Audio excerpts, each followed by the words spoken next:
د نشه یي توکو پر وړاندې د مبارزې نړیواله ورځ د نشه یي توکو پر وړاندې د مبارزې معینیت له لوري په شاندارو مراسمو کې ولمانځل شوه. وعباد الرحمن الذين يمشون على الأرض هونا وإذا خاطبهم الجاهلون قالوا سلاما.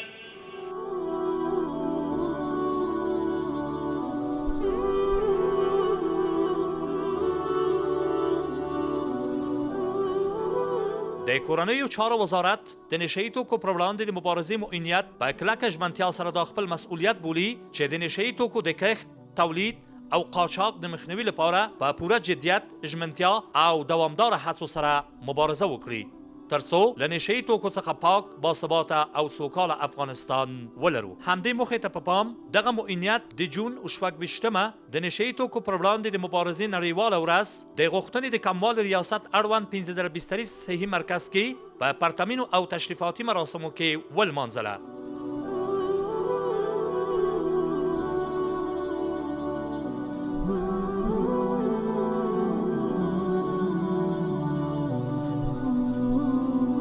په دغه مراسمو کې د معینیت د ملکی چارو مرستیال الحاج مولوي عبدالرحمن قاسمي، د نشه یي توکو پر وړاندې د مبارزې ابتدایي محکمې رئیس ښاغلی حمدالله احمدي، د حج او اوقافو پخواني مسلکي معین ښاغلی زر محمد حقانی، ګڼ شمېر درنو رئیس صاحبانو، مدیرانو، د پوهنتون استادانو، د افغانستان اسلامي امارت د بیلابیلو وزارتونو او یو شمېر خپلواکو ادارو استازو ګډون کړی و. د غونډې په پیل کې ښاغلی قاسمي صاحب د حج او اوقافو پخواني مسلکي معین شیخ زر محمد حقانی، د محکمې رئیس حمدالله احمدي، یو شمېر رئیس صاحبانو، د پوهنتون درنو استادانو پرله پسې ویناوې وکړې. نشه یي توکي یو بلا ده چې زموږ ټولنه یې له اوږدې مودې راهیسې تر برید لاندې راوستلې ده. دغه بلا چې نه یوازې د یو انسان عقل، بدن او ژوند تباه کوي بلکې کورنۍ، نسلونه او حتی ټول هیواد له ورانۍ سره مخ کوي.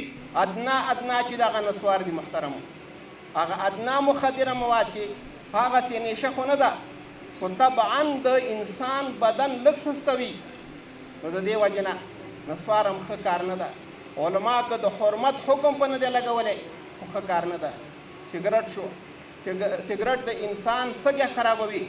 همدارنګې شراب راواخلي، شراب کې خو صریح حکم د الله پاک موجود ده چې دا حرام دي، ځکه انسان د اعتدال نه خارجوي. ویناوالو نشه یي توکي د هېواد د بربادۍ، ټولنیزو ستونزو او انساني ناورین یوه لویه فاجعه وبلله او له نړیوالې ټولنې غوښتنه وکړه چې د نشه یي توکو د مخنیوي او د روږدو کسانو د درملنې په برخه کې له افغانستان اسلامي امارت سره اغیزمنه همکاري وکړي. دا چې په افغانستان کې د احتیاط کچه ورځ تر بلې کښته ځي، معتادین تر تداوی وروسته خپلو کورونو ته ستنېږي. د دوی لپاره معاش او کار ضرورت دی. دغه مریضان باید وپالل سي. د دوی موضوع باید سیاسي نه کړل سي، که نه خدای مکړه دغه خلک به بیا په نشو ته مخه کړي او د جرایمو په کچه کې به زیاتوالی راسي. همداراز ویناوالو ټینګار وکړ چې د نشه یي توکو موضوع باید له سیاسي مسایلو څخه بیله وګڼل شي او نړیواله ټولنه باید افغانستان په دې ملي، انساني او بشري برخه کې یوازې پرېنږدي. دغه اشغالګرو، دغو دشمنانو زموږ په افغانستان کې یو داسې مړه جګړه شروع کړله چې زموږ قهرمانان افغانان یې هغه د نشه یي توکو پر استعمال، انتقال، خرڅولو، کرلو په دې باندې روش کړل. د دوی د راسته راوړنو پر ځای باندې تاسو شاهد یاست په 20 کلن اشغال کې هغه کابل ټول د معتادینو ډک سو. یعنې د کابل په یوه ځاګي کې نه پر هر سړک چې به روان وای د معتادینو هغه ډلې ډلې وې.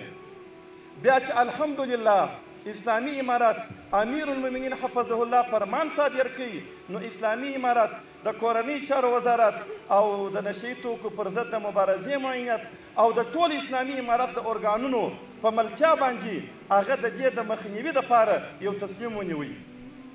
ما خود نظامی را به ارث نبرده بودیم و میلیون ها معتادین به ما مانده و میلیون ها ولک ها گدا به ما شما مانده.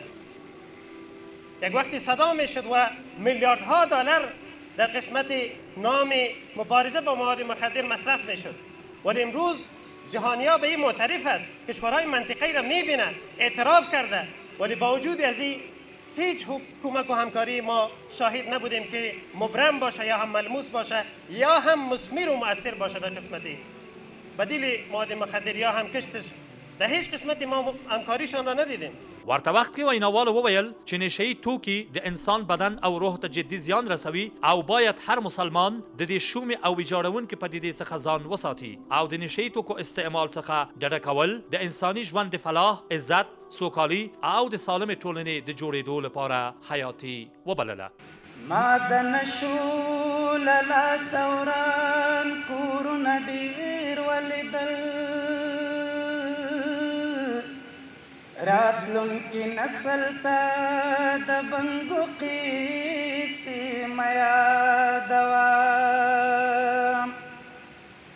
زه په ابولهب بلال حبشي نه ورکوم، ما ته په دین کې د بې ننګو قیسې مه یادوه.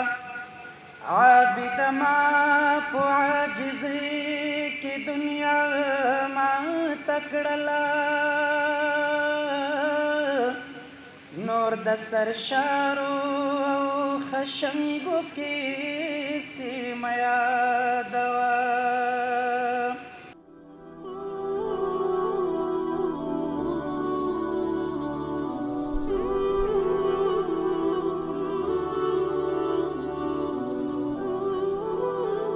په پای کې ګډونوالو له ټولو اړخونو مؤسسو او مسؤلو جهتونو څخه وغوښتل چې د ټولنې د روغتیا، پرمختګ او د معتادینو د بیا رغونې او ادغام په موخه ګډو هڅو او ژمنو ته دوام ورکړي.